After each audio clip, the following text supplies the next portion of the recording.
Gold prices continue to creep higher off that last week's low of 1761. Today we find ourselves closing at around 1785. So a bit of a move over a short span of time, but getting us back into that old range.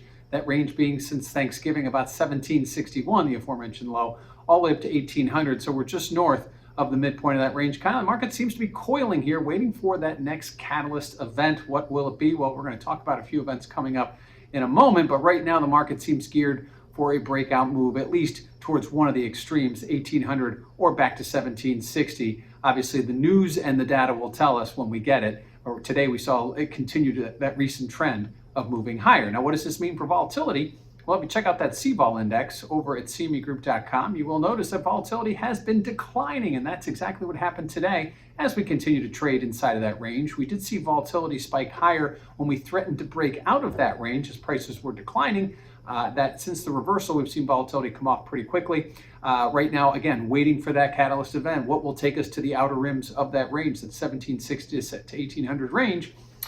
There are a couple of things on that list. That's kind of, we're looking ahead here.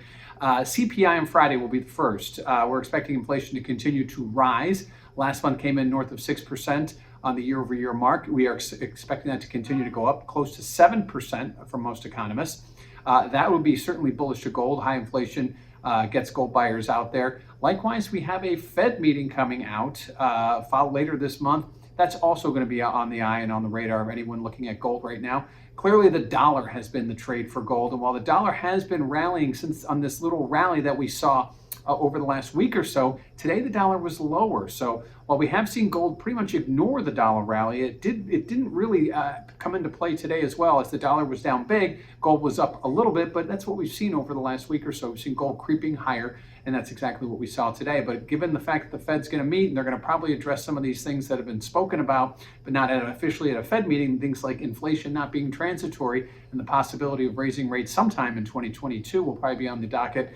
Those will be very closely watched by the dollar, at which point gold will react. And that's where we talk about that big breakout move. What we see a move to 1800 or back to 1760. At this point, it's all going to be contingent on what the Fed says and how the dollar reacts.